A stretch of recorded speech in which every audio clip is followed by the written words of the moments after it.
So this week's here in an hour, first on BBC One and BBC One HD. Leading the political debate, here's David Dimbleby.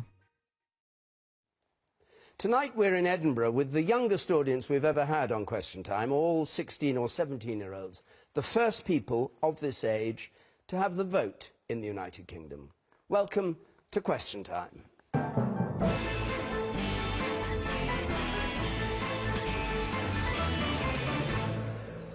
And on our panel tonight, the leader of the Scottish Conservatives, Ruth Davidson, Labour's deputy leader in Scotland, Sarwar, the Respect MP, George Galloway, the SNP leader at Westminster, Angus Robertson, the broadcaster and columnist, Lesley Riddoch, and the leader of UKIP, Nigel Farage, back in Edinburgh for the first time since he was chased out by protesters.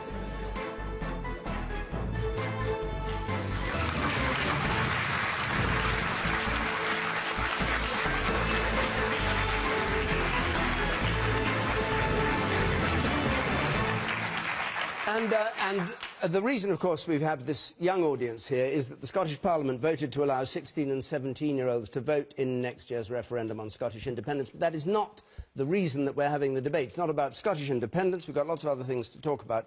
We just want to know what this section of society thinks about some of the issues that we face, as always, on Question Time. The first question comes from Kieran Fitzgerald, please. Is surveillance of our internet activity an acceptable price for national security? This is surveillance of our internet activity an acceptable price for national security in the light of the revelations that came from the United States this week? George Galloway. Benjamin Franklin said that those who will sacrifice liberty for security will in the end enjoy neither. The sacrificing of our liberties can only lead to a victory for those who wish to destroy liberty. And I think that the revelation, the whistleblower, instead of being extradited and sent to prison for the rest of his life, should be given a medal, should be given a Nobel Prize, because he has revealed illegal state surveillance on a truly gargantuan scale. The United States NSA, National Security Agency, has bugged 3 trillion telephone calls a year. Trillion telephone calls a year. There is mass surveillance of people in the United States, and that's bad enough. What's worse is that the British security services have been making use of the intelligence thus garnered in breach, actually, of British law. William Hague tried to pooh-pooh it this week by saying that he'd authorised it. Well, frankly, I wouldn't trust William Hague to guard our liberties in any respect. The best way to deal with the threat of terror in the world is to address the causes of terror in the world. And that will not be done by the state becoming ever more terrorist itself. Okay.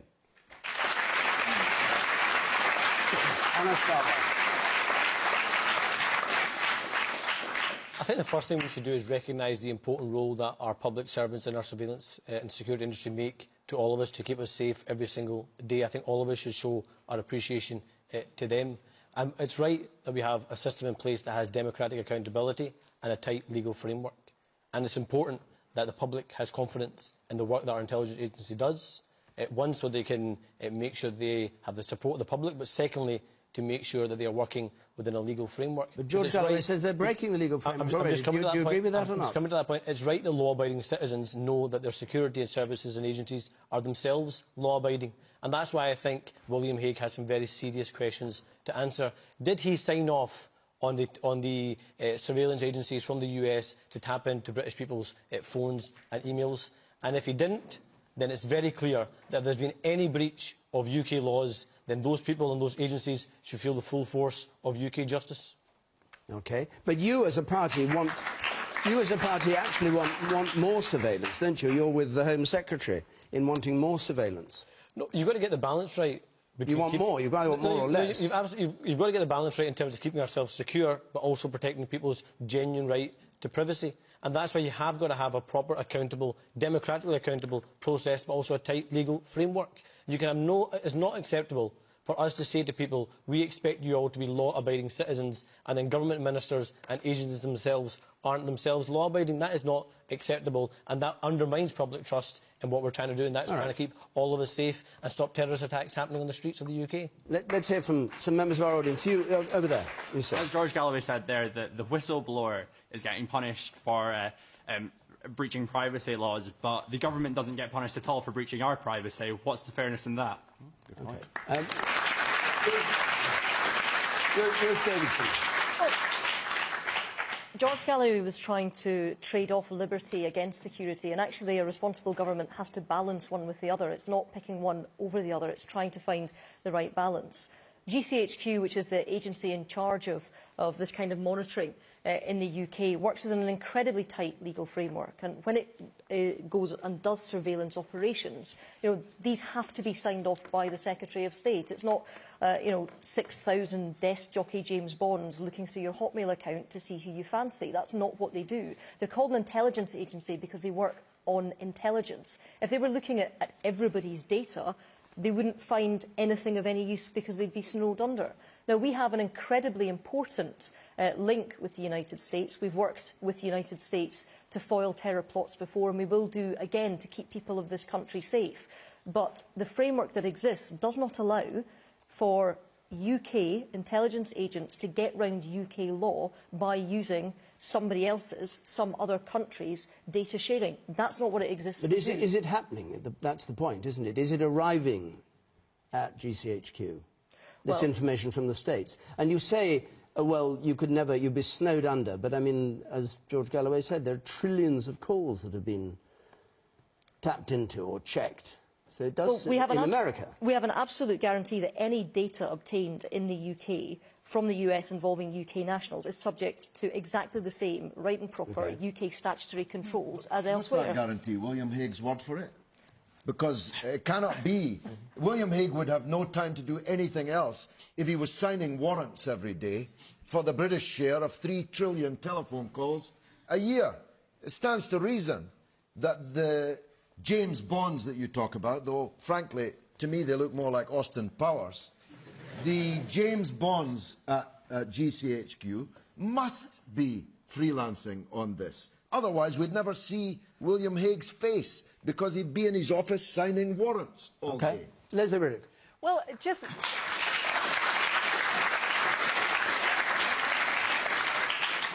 to get specific to what I understand Ed Snowden to have done, he wasn't actually whistleblowing, if you like, on the scale of phone call tapping, which we knew about. He's actually looking at Google and Facebook, handing over details that you, and particularly your generation, have thought you gave in trust to someone who was not a government, who was in effect your friend, who was perhaps an intermediary that let you connect with other friends. And it's that is the most significant aspect of this. It's also significant that we can't be sure now that the rules or the outlook that we have in Britain is something that is at the heart of the way Google and Facebook are working, because they are an American jurisdiction. Just before we came on air, the US Supreme Court actually found against 2 companies that were trying to patent part of the DNA that we are built from. That's the degree to which American companies very often want to get in and patent and control what actually belongs to all of us. In the light of that, do you accept what Mark Zuckerberg said, which is Facebook never has been part of any programme to give the US or any other government direct access to our servers? Or do you think he's deceiving us? I think everybody can pick their words very carefully in this. As I understand it, Twitter were the only company that could say hand on heart they didn't cooperate with PRISM. But Europe, he said he hadn't even heard of PRISM before. Europe has, let's hear it for Europe. Europe has got a whistleblower charter that's been in effect since 1998 that would not prosecute Ed Snowden. So we need to stand up for different values here, and we need to let's set up our own Google and Facebook. Let's think of an opportunity out of all of this. It's going to be a toughie, but we need to pull back our values from where they are at the moment, because they're not safe in those hands. The woman there in yellow. I agree that we need to find a balance between sort of surveillance and actually giving everyone their privacy, but it's actually trying to find that balance. How do we actually find that balance and not cross over into almost being like Big Brother? Yeah, where would you come from that? Are you on Facebook? Yes. Are you unnerved by what you've heard this week about the access that security people have to it? Yes. Upset by it?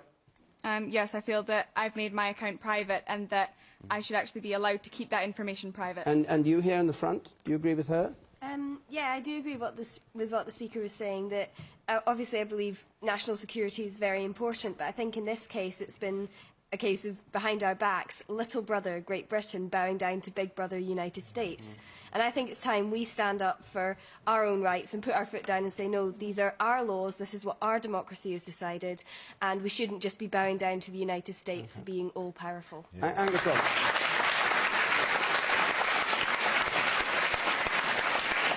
You agree with her? I think what really, really worries me is it's not just about surveillance, it's about storage. So it is what you are chatting about with other people on Twitter, on Skype, on Facebook, on email traffic. It's much more than just phone calls or thinking somebody's suspicious, so let's start recording now, let's push the record button now. It is recording billions and billions of your conversations. Now, I don't know about you, but I feel very, very uneasy. And it's not just about GCHQ. It's not just about the NSA in the United States of America. There are other places that what you are conversing with other people is being stored as well. So a big issue for me is about the storage of your information. And I agree with George on this point. The idea that we should just trust in William Hague because he said something in the House of Commons and, oh, everything's all right now. I'm really sorry, I don't think everything's right now, and I think this is going to be one of the coming big debates of the years ahead. You are the IT generation more than any other generation so far. You have grown up from the off using IT in a way that us fuddy-duddies in the panel never have, and it's going to be even more important to you than it is to us, and we need to get that right. Well, how would you change that framework, Angus? Because you're saying that the framework that exists and the protections that are put in place, the idea that it has to be signed off by a Secretary of State isn't enough. So what do you suggest? Because I say as soon as you tell people that there is a whole area online which we will never look at, which the security services will never access, then that's exactly where people who want to do harm to our country will move their activity. But that's not the point I'm making. Everybody agrees, I think, everybody agrees that when there is a risk to society from extremists who are prepared to use violence, there should be appropriate measures in place to make sure that one can intercept telephones or other traffic. Nobody disagrees with that. It is already. And those safeguards are in place. But what worries me is we're dealing with an entirely new threat on the one hand, and on the other hand, we're dealing with a whole big issue about how can one intercept but also store this information. Do you really think that all of this is going to be destroyed? Okay. No, it's not. It's going to be kept forever and ever. The man in red over there. I think we need to start addressing issues as to why we're actually under threat in the first place. And I think it comes back to issues like the war on terror, where we are sending our working class people to go and fight in illegal wars overseas for America's economic interests, and it's about time that we stopped sending the working class people to go and fight for America's economic interest and started bringing people like Tony Blair and others who were in the Labour government at that time up to The Hague to face the war crimes tribunals that they deserve to face. Nigel Farage.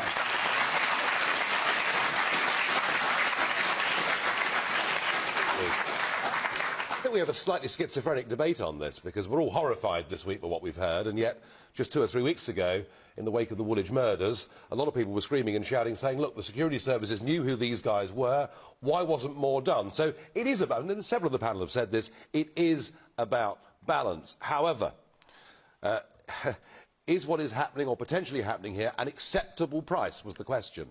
And I think when the Americans launched the war on terror under George Bush, they've gone so far down a road where, frankly, in America, they've now launched a war on liberty and freedom, and it applies not just to surveillance, it applies to a plea bargaining system where if the state says you're guilty, you have almost no choice but to plea bargain guilty. And so I would say this, Lesley's right, these are big American companies, and users have got to be aware that if they're going through American internet service providers, their stuff is not safe. I hope we do get some alternatives out of it, and I really do not want us to go down the route where we allow the liberty of millions of people in this country to be destroyed because we're following the Americans who've frankly gone completely over the top. But how do you prevent it if you've got Facebook, if that's where you're working on Facebook? How do you prevent it? I think people have to be cautious when they're using all forms of social media, cautious about what they say and about what they do. Yeah, do not think that whatever you say on Facebook is private. It isn't. All right, in the blue shirt, yeah. David, you made the point that internet companies such as Google and Facebook have openly came out and said, wait a minute, we've actually never been approached by the National Security Agency, so this is all rubbish. But, in fact, if the NSA did approach Facebook, and of course Mark Zuckerberg openly said, I've never even heard of PRISM, if they did approach Facebook and ask for any information, under US law, Facebook would actually be obliged to completely deny any involvement from the NSA at all. They wouldn't actually be able to say they requested that information. So that shows that we already live under a Big Brother surveillance state, because if governments are found to be storing information that they shouldn't be, or requesting information that they have no access to, they'll find a way to cover it up, and they'll do everything in their power to gag it. So I actually agree with George Galloway when he says that people like Edward Snowden, who, of course, last week it was revealed in The Guardian, showed how easy it was for him to access information. We should be giving people like him a medal instead of prosecuting them. OK. I'll take one more point, and then we'll move on. The guy in the check shirt there on the Galloway. Yeah, because we've talked about justice and what should be allowed, but I think we can all agree that internet surveillance can be used for good, and I think a way forward for this to improve the situation is for there to be an international law to mean that whenever internet surveillance is used, it's completely transparent with the cooperation of both governments and both intelligence agencies, so that we don't have this American citizens spying on British citizens, which is completely unjust, which is why it's wrong. Just before we leave this, just as a check, I mean, can you put your hands up if you are on social media, one sort or another, Facebook or whatever? Everybody, good. And then put your hands down again. How many of you are worried by what you've heard this week about... Right, about half of you. OK, we'll go on to another question. Just to say, though, before we do, you can join in tonight's debate from home, of course, by text or Twitter. Watch out. They'll be being watched. Our hashtag is BBCQT, and you can follow us at BBC Question Time, or you can text comments, of course, 83981. Press the red button to see what others are saying. Fiona Murray's question, please. Fiona Murray. What benefits would independence bring for young people in Scotland? Very straightforward question. What benefits would independence bring? Who'd like to start on this? Maybe you should, Angus. The advantages of an independence... But not at too great length. Well, because we've got 6 of us here. Very good. Although I notice on this panel we have 4 politicians from other political parties who are opposed and only 1 who's in favour, so it's not...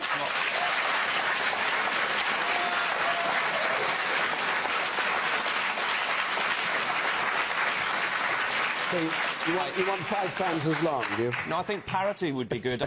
It's also worth observing we've got a really, really important election in Scotland taking place next week in Aberdeen, and we have 2 representatives who have much to say on the panel tonight from parties that don't have any representation in Scotland. But hold on, it's an important point. No, all right, make the point and I'll answer it. There are 2 political parties representing the Scottish Parliament who are part of the election next week, and they're not part of the panel. I'm sorry, Question Time does not follow by-elections, never has. National elections, yes, but we don't... No, I'm sorry, we never do follow by-elections all the time. And the second thing to say is, on the independence issue, this audience is divided 50-50 on that issue. Now, would you make your point? I would. One of the big differences with independence is that we wouldn't be mucked around in the way that we have in relation to this programme tonight. We would always have the Parliament that we elect, we would always have the government that we wish, and the decisions that would be made in the Scottish Parliament, not just about things that are limited at the present time with devolution, so health, education, justice and so on, which is working much better under devolution with an elected Parliament and government, would happen with all the other powers, over the economy, over foreign affairs, over defence. These are things that really matter. It's about how do we create jobs, how do we make our economy grow quicker, how do we play a role in the world, how do we get nuclear weapons out of our country? We never wanted them here in the first place.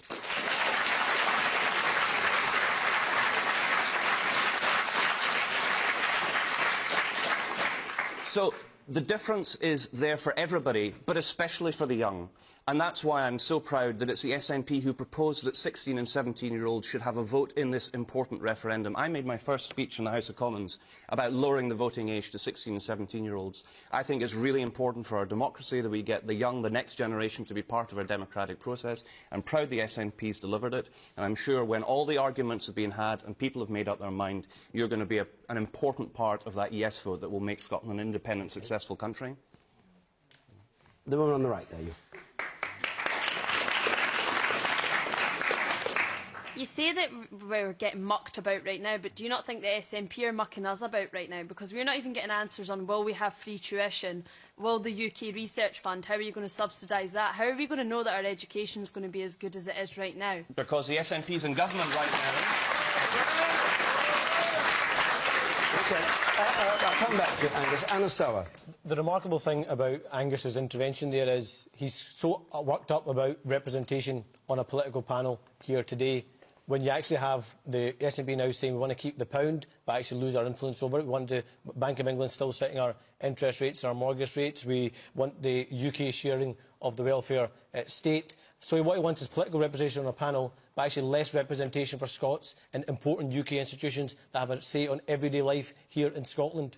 What young people need is not a politics of grudge and grievance. What they need is a genuine offer of how we get not just constitutional change that talks about which politicians and what building has what powers, but actually how we get genuine social and economic change as well, so that every young person has the ability, no matter where they live in the United Kingdom, whether they live in Glasgow, in Edinburgh or London or Manchester, has the equal opportunity to get a quality education, to go into a quality job. You don't think independence will deliver any of these things? Is that your view? See, I think it's the wrong solution to the wrong problem. The problem is, how do we make sure we have access for all and make sure everyone is able to maximise their full potential and have a country based on not division, but actually on social justice and fairness? And I don't believe that that's only a thing or a priority for people in my own constituency or people that principle ends in a line between Scotland and England. So let's stop obsessing about the individual issues about constitutional politics, and let's instead talk about the real issues about how we get genuine change in our communities so every young person can be an asset to this country, get growth in jobs and get a brighter future for themselves.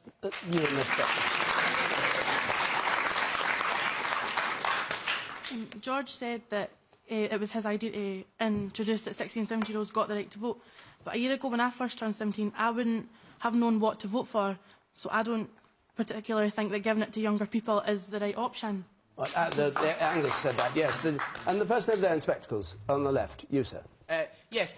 Angus mentioned this idea of jobs, but how on earth can the SNP justify themselves on social justice when, with creating independence, we're going to lose thousands and thousands of jobs in this country? The thousands of jobs we're going to lose from companies moving down to England, the thousands of jobs we're going to lose in the defence contracts in this country. How on earth can you justify those unemployed people? OK, I'll come to the council. Lesley. Well, I've got a very clear idea of the kind of country I want to live in. And it's a country that doesn't use trident or nuclear weapons for its defence. It's a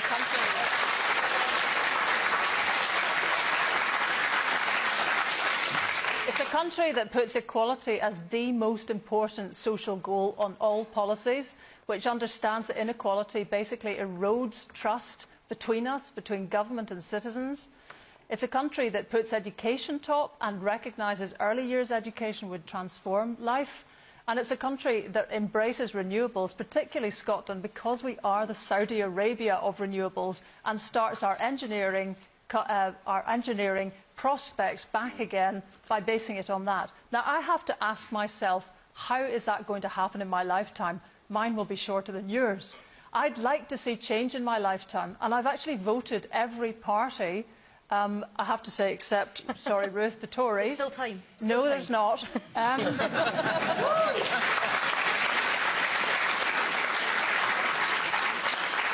you have to make a judgment. And in next year, as things stand, I will vote yes.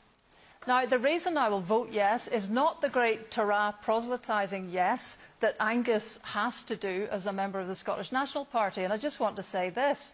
I'm a journalist, and I want to be able to keep questioning policies that don't sound quite right, all the sorts of aspects of the debate that make it a hard one to be in.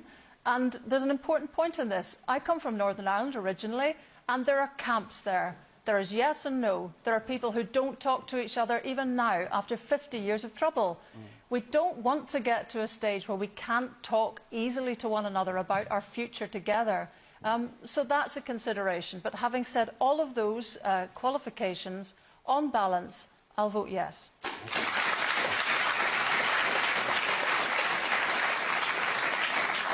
OK. The man at the very back there, by the camera. You, sir, with the spectacles on. Yeah. I'd just like to say that I know that some of you say that if we become independent, we lose our influence in the Bank of England, but despite its name, it's not the Bank of England, it's the Bank of the UK, and Scotland currently has a 10% influence in the Bank of England, which we would maintain after independence if we kept the pound. So there's no guarantee we would lose the influence whatsoever. OK. George Galloway. Angus's rather churlish introductory remarks on behalf of the SNP are a pointer, are illuminating as to the kind of Scotland you, as 16 and 17-year-olds, would inherit.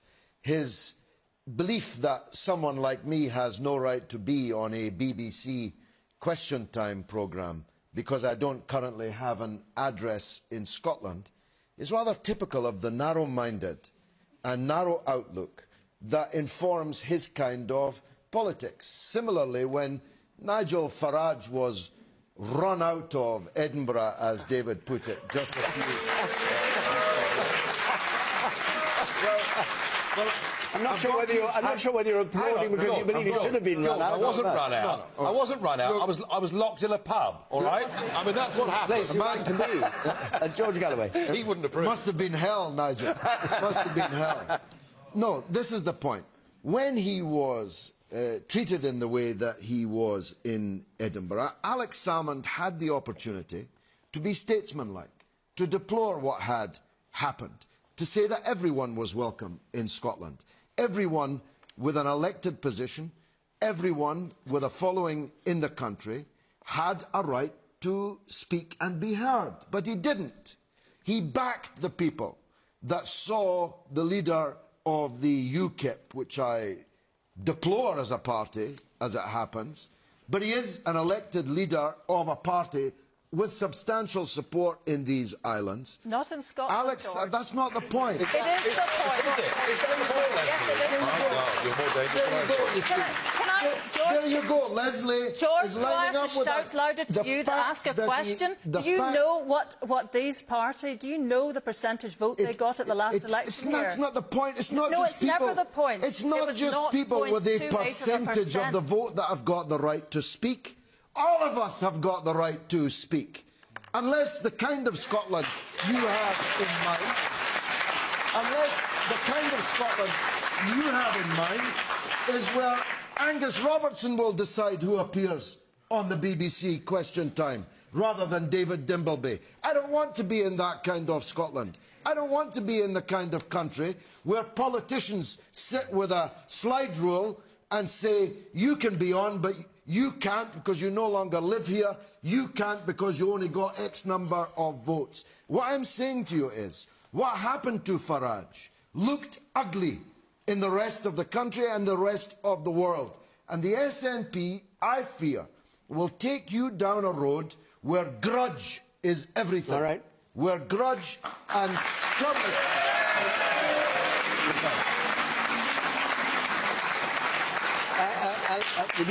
would you, Angus, just reply on that, on the narrow point of what George was saying? And the quote from Alex Salmond was, we can frankly do without UKIP, who dislike everybody and know absolutely nothing about Scotland. Do you concur with all that? I concur with it absolutely. I'm proud that Scotland... I'm proud that Scotland is a country that welcomes people from other countries. That wasn't when I came the other week, was it? It is a country... It is a country that is... back to England, where you come from. It is a country that is built on... It is a country that is built on immigration. Hold on. It is a country that is built on immigration and welcoming people from other places. That's a world of difference to disagreeing with the politics that you represent, Nigel. It's a politics I deplore, and I'm pleased. You do not have a single elected MP, a single elected MSP, a single elected councillor in Scotland. You represent next to nobody in Scotland. I will defend your right to speak, Nigel, but I will also reflect the right of people.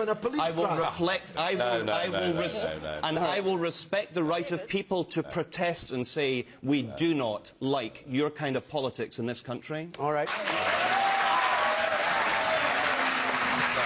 Nigel. I come to you. Nigel Farage. Well, I came to Edinburgh a few weeks ago to have a debate about what independence really means, because I think you've been sold a false debate. And UKIP does exist in Scotland, and we are growing in the polls in Scotland, but in the past... Well, Lesley, you seem to be of the same school of thought. It's quite astonishing that the Scottish media, too, think UKIP shouldn't be allowed to express their opinion in Scotland. And what happened on that day in Edinburgh was there was an attempt to close down my press conference where I was trying to have a debate. Now, any proper democratic party will say, whether we agree or disagree, you have the right to put your arguments. And your leader, Mr Salmond, made it perfectly clear he was quite happy for the nationalist movement to have within it very extreme anti-democratic people that behave like yobs, and that does not represent the vast majority of decent Scottish people. And I thought Salmond showed there is a very ugly side to this whole independence debate that day I was here. Go on, the young man in the front here, you were saying no, you didn't agree with this. Go on. Coming back to what the UKIP leader said, people of us, I don't know, Scottish people receive the same treatment heading down south. Not politically, but within the streets themselves. I'm sorry. No, let him make... No, just enlarge on the point. What you're actually saying. Well, think about it. You were seen out by these yobs. Yet England is seen as a country that defends itself, correct? England, the glorious England. But when we come down south... when we come down south, we are treated with the same disrespect that you were. Now, I'm not saying...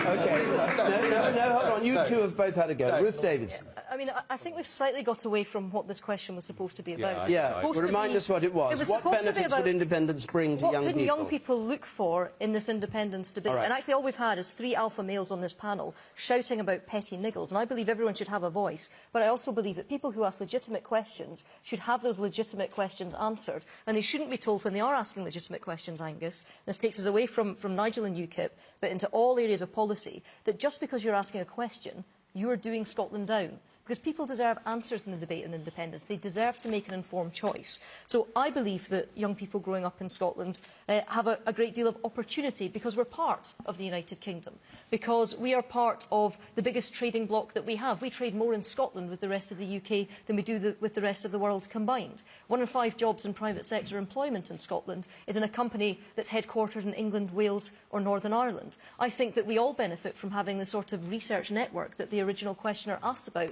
amongst our universities. I think that we benefit in Scotland from being part of a United Kingdom that sits at the top table, whether that's at the UN, whether that's at the IMF, whether that's in the EU, whether that's in the G8 group of developed nations of this world. You know, I think we gain an awful lot, whether it's even something as small, to some people as... Well, if you want to throw wars into the mix, Angus, let's talk about Kosovo, where I'm entirely proud that I was over there as a junior reporter. I saw what our forces did over there. Just a few hundred miles from our shores, in Europe, we stopped, or helped stop, ethnic cleansing and genocide. We did that. Scottish soldiers did that. I was there watching the Black Watch do that. So what's that got to do with the issue of independence? Tail to tail. Well, Angus was saying that we are not a force for good in this world. I believe that the United Kingdom is a force for good in this world, and that we have demonstrated that with the work that our armed forces do overseas. All right. Look, I tell you what I'm going to do now, because I said at the beginning of this question that you're divided 50-50. Those who are going to vote yes, those who are inclined to vote no. And I don't want just to pick haphazardly. So I'd like, first of all, just to ask people who are going to vote yes. People who are going to vote no, put your hands down. People who are going to vote yes, and let's just hear your view. The person right up there at the back. Just take 3 or 4 points from here and let the panel respond if they want to, and then we'll do the opposite. Yes? We're talking about the benefits of independence to young people. I don't feel that young people within the UK are seeing many benefits as being a member of the UK, because currently the child poverty rate is so high. I don't believe that that's helping us at all, being a member. OK, and you, sir, over there? Yes. Well, I mean, something came out that this is the first generation of kids in the UK, or young people in the UK, that are going to grow up poorer than their parents since the early 1950s. And also, since the early 1950s, if you take back the result of every single general election in the UK and take the statistics out of it, you will see that the Scottish vote made absolutely no difference. So we're not... Representation doesn't come into it, and values don't come into it either, because it wouldn't have made a difference in the first place. OK. And you in the middle there. I believe if we become independent, then we'll be one step closer to finding aliens. What? All right, and you in the front here. A list of them. Go on. Did you say what I think you said? Yes. Good. OK. In a list of the most peaceful countries in the world, Ireland scored in the top 10 and UK didn't score anywhere near the top 10. And I think in an independent Scotland, without Trident and everything like that, we'll be able to become one of the more peaceful countries in the world. Well, that may be true, but remember, this independence debate is being had. The SNP are saying, vote yes for independence, for a legal separation from the United Kingdom, and then let's join the European Union, which of course is developing its own foreign policy, developing its own military, and the most remarkable thing, getting back to the original question, is actually there'll be no benefits for young people, middle-aged people or old people, because what you're being asked to vote on is not independence, you're swapping your masters from Westminster to Brussels, and that's the debate that needs to be had in Scotland. The SNP are not offering independence. Angus? Angus Robertson. So I think there's a couple of things that are important to understand in the context of the independence debate, especially for people who are not in Scotland. It's not just the SNP that's in favour of independence. There are people in other parties who are in favour of independence. So there are people who are left of centre, there are people who are right of centre, there are people who are young, there are people who are old. This is not just a proposal from one political party, point one. Point two, this is about changing Scotland and Scottish democracy. At the present time, we are governed by the leading party, the Conservative Party, that has one MP. Can you imagine a normal democracy where you have governments elected with so little representation? That is not democracy. And to go back to Nigel's point, if Scotland is sovereign, our Parliament is able to make all the decisions, it can make decisions to share sovereignty. And I'm in favour of sharing sovereignty. I'm in favour of sharing sovereignty and working with other countries. The reality of the 21st century is we need to work together with other countries. But what is critical is that once Parliament is able to make all the decisions that will make the economy grow, that will make our society more just and will allow us to play a direct role in the world, and that's what I'm sure when everybody's had, and we've got time to discuss this, there's a little bit less than 500 days, I'm confident that people will vote for it. Why? Because 100 years ago, there really weren't that many independent states in the world and members of the United Nations. Now, there's over 200, and there is nobody going back and saying, I want to be run from the masters or the form of governance we had in the past. Independence is the normal state for nations. It gives the best opportunity to everybody, young and old, and that's why I think we'll vote for it. It's not about being master of state. No, David, I have to get in here, because there's a lot of pejorative words in here. I'm calling on you, but in answering this, can you pick up the point that Angus made, that there's only one Tory MP in Scotland, and yet they have a Tory government in Westminster deciding this, and that just isn't right or fair? It's a coalition government. There are double as many MPs in the coalition. There are SNP MPs in Westminster. But that wasn't the point I wanted to pick up on. The point I wanted to pick up on was the pejorative terms that Angus is using there about slaves and masters. I don't feel that the UK is a master and I am a slave. We are part of a shared endeavour that we've built up over 300 years. All of the things that we've built together, all of the things that we've created together, all of the work that we've done together. And when Angus Robertson talks about polls and some people from some parties believe in independence, it's not just the SNP, well, let's look at that. At the last poll that was done of SNP voters, only 61% of them said that they were going to vote yes. That was fewer than the number of SNP voters that wanted an in-out referendum, which was 63%, but they won't offer that. So I think Angus is twisting the facts to suit his own agenda. And what we have to remember is we are a critical and integral part of the UK, and because Scotland is a part of the UK is the better for it. Okay. Lesley Ruth. Well, recent surveys show that the UK is the most regionally imbalanced country in Europe. We have an overheated south that is actually causing problems for every other part of the UK, probably more for northern parts of England, actually, than Scotland, Wales or Northern Ireland.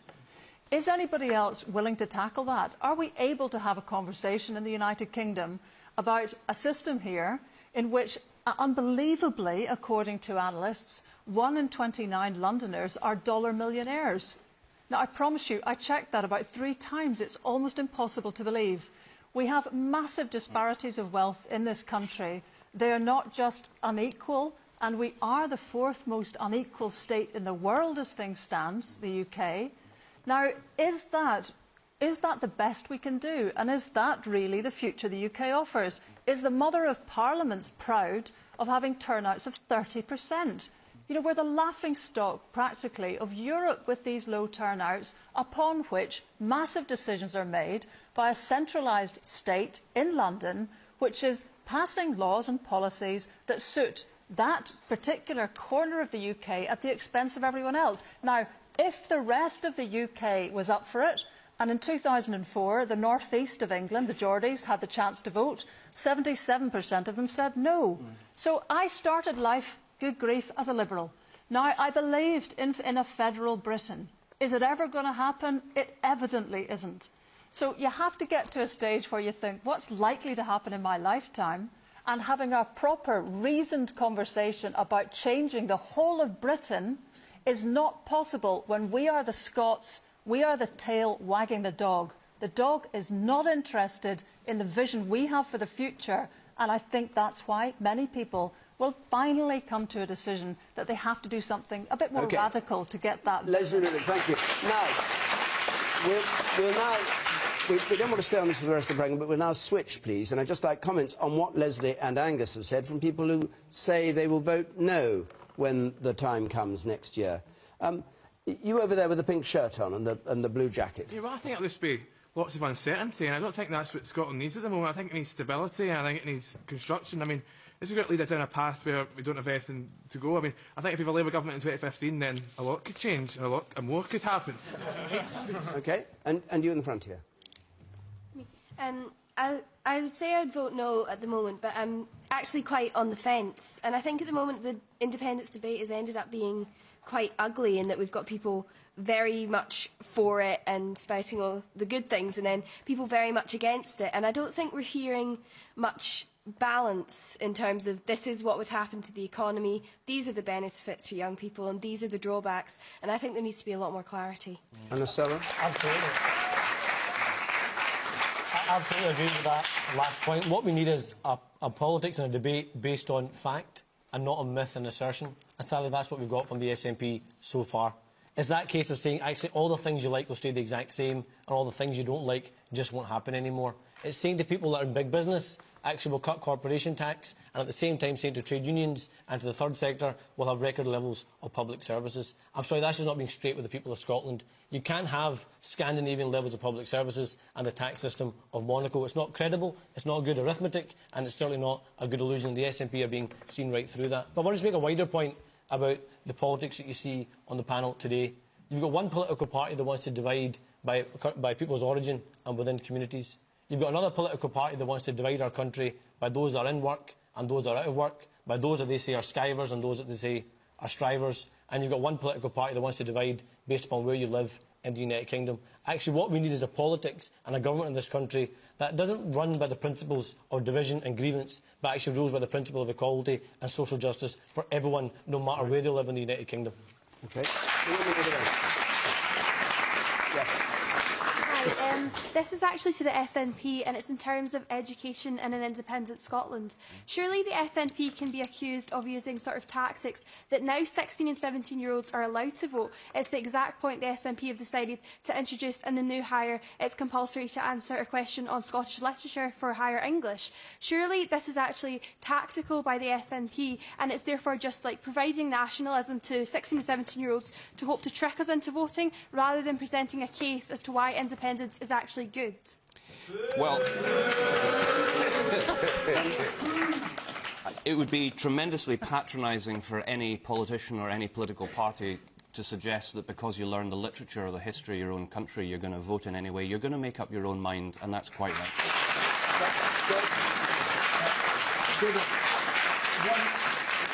One in 29 members of the Groucho Club in London might be dollar millionaires, but I can assure you that there are millions of people in London that are very far from being millionaires. And this kind of false dichotomy that Lesley drew is the same as the one Angus drew, that there are masters and servants. And I'll tell you where that leads. To the misguided young man in the front row who thinks that English people set about Scottish people in England. If you turn on the television, if you read the major newspapers, if you listen to Parliament, if you look at the captains of business and industry and trade unions in England, it's full of Scottish people. Scottish people are never set upon in England. But the fact that that young man, a fine young man, thought that, thinks that, is a direct result of this kind of talk, that in London they're all dollar millionaires. In England we are master and we are England's servant. There are no English tanks in Scotland.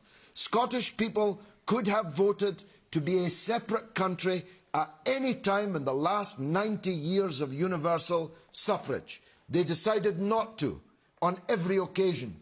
I pray that they'll do so again when the referendum comes. What we end up doing here, and I also didn't say everyone in London is a dollar millionaire. Can we just stop this? Some things are like this in life, some things are others. We can get to a stage where we can surely accept that there is no guarantees for anything in the future. Could you guarantee what, for example, the UK government will give us by way of benefits for Bradford even? No, I'm astonished, George, because how can I ask you a question, George? I know you're used to holding fort, but I would like to ask you something. There's mass unemployment throughout this country. There's mass poverty throughout this country. Stop making false divisions. False dichotomy. Do the policies. Can I ask a question? It's not true that 1 in 29 Londoners is a dollar millionaire. It's simply not true. And it's giving them the wrong impression. George, could I ask you one question? Yes, Lesley. Ask a question. By all means, keep it brief. George, answer briefly. I want to keep moving because we've only got 10 minutes left in this programme. We're not sticking with independence all the way through. What's your question? Does the bedroom tax help people in Bradford? No, it doesn't. And right, doesn't. New Labour's Why is it? Now, you said one question, okay, you've had it. Right. New Labour's the answer was no, it doesn't. Right. To commit to scrap the bedroom tax, which could have been turned into David Cameron's poll tax and could have brought him down, is a bigger betrayal of working class people throughout these islands. All right. Just as a coda, as a tail point to this, Scott Mann has a question. I just want the panel to go round briefly saying what they think of it, having heard what you've all said. Scott Mann.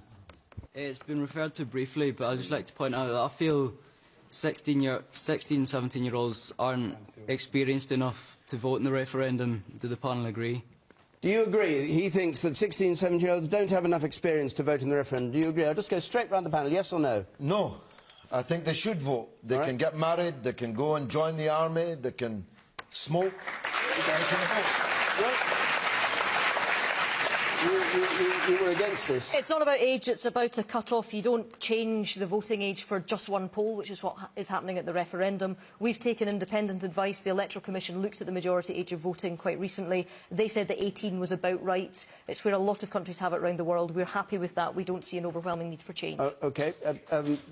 Nigel. Well, vast numbers of 18-year-olds are not voting in any form of election. That's not the question. The big problem should is 16 and 17-year-olds and have I to think vote? to do this on a one-off basis for one election without any thought is really rather silly and cheap. OK, Lesley? Yes. Quick answer, Lesley, yes, if you would. 16-year-olds can vote because you can be taxed. If you leave school, you can have a job and you could be taxed. Taxed now, at there's 5. the old no taxation without representation. You should be able to vote when you're going to be paying tax in a world which expects you to be acting like an adult. I support 16. I think behind the question, do you support, would you like a universal franchise for 16 and 17-year-olds? I support Not 16 just and over this 17-year-olds issue. having a vote, not just in the referendum, but in every election campaign. I'm delighted that 60% of people in that poll last week said they would vote to stay part of the United Kingdom. But the important point is it's not enough just to give young people the vote. We need to make sure our politics talks about the issues that young people care about, so they actually come out and use their vote when they have that right Angus, to do it. there's no need to ask you. You know your answer. So, can I get a vote? Why don't you give me a vote? I'm Scottish. Why don't I have a vote on the future of the country? Well, Angus, it's a life-changing decision. Angus. Well, self-determination is for people who live somewhere to make a decision, and that's why people who are registered to vote in Scotland will be making that decision. Should 16 and 17-year-olds be able to vote in the referendum? Yes, we've proposed it.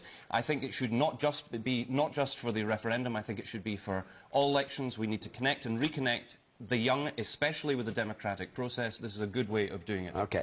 We're going to move on to a last question, and it's not about independence.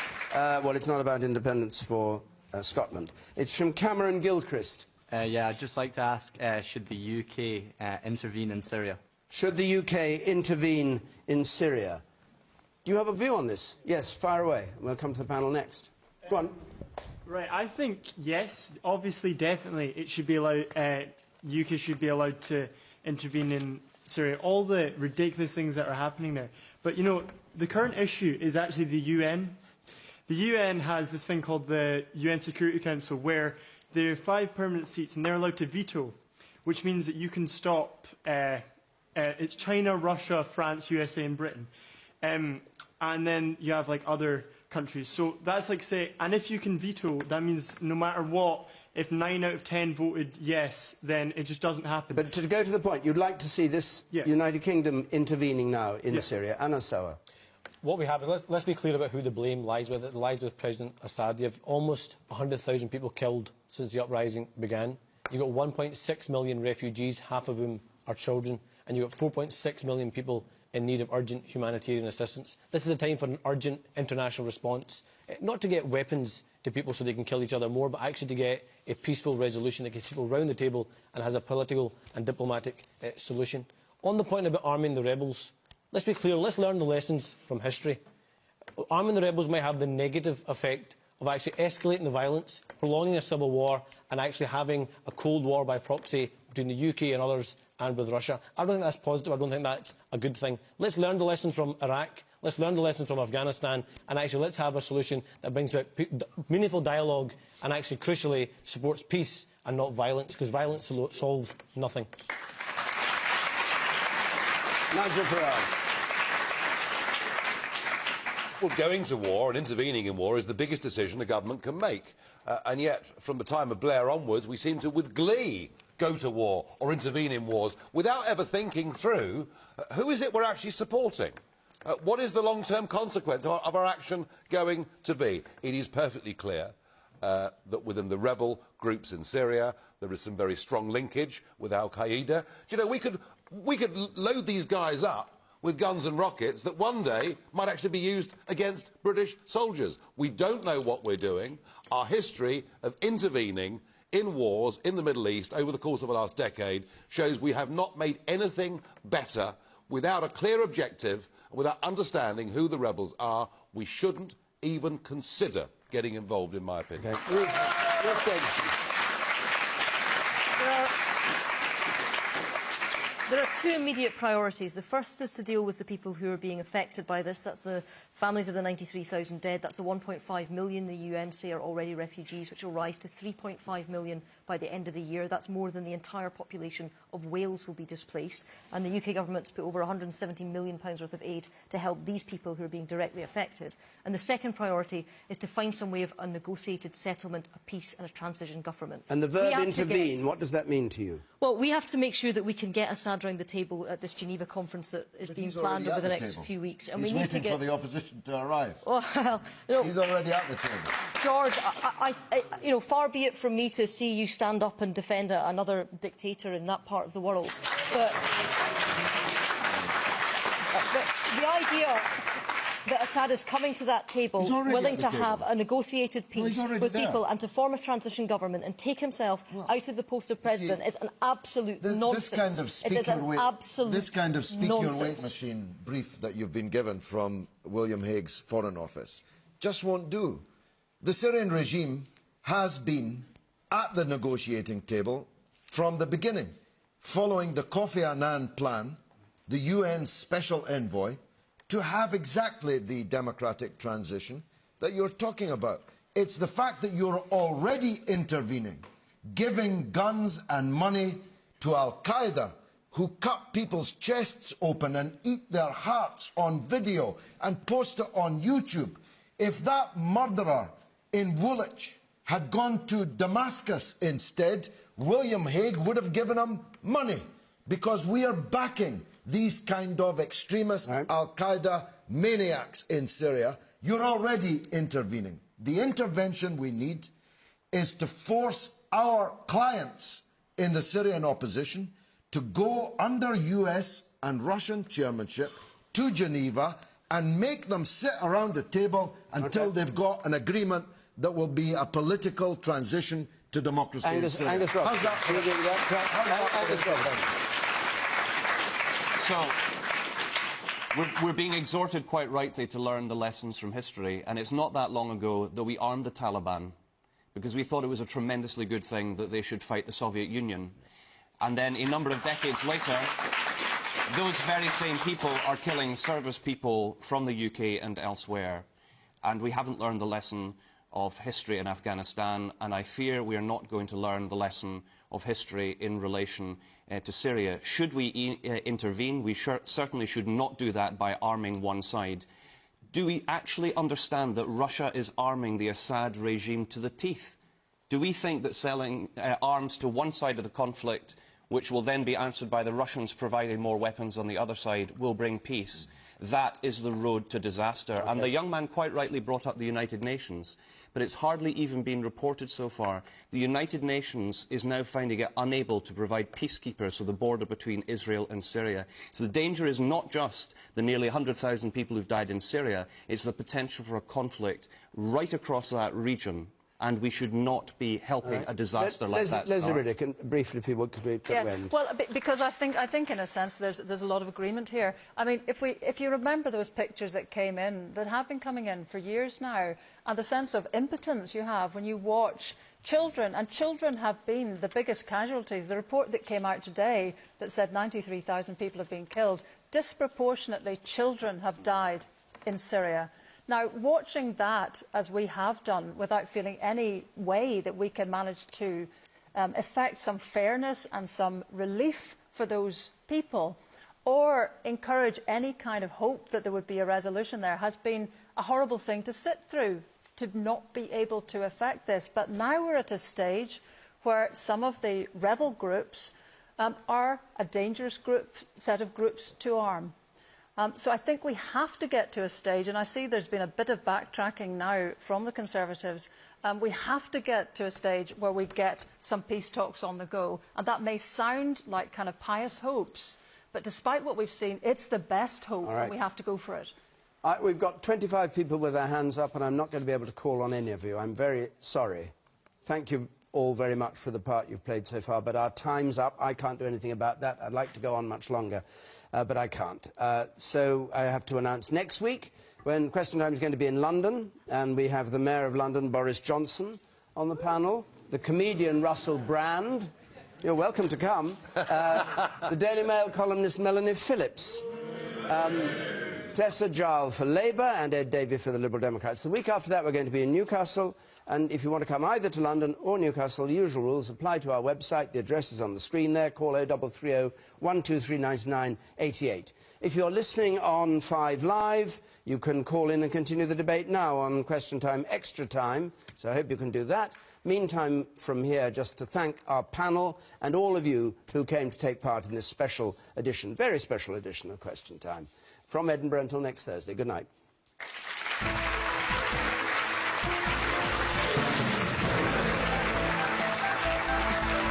Discussing protests and exam reform. This week is next on BBC One.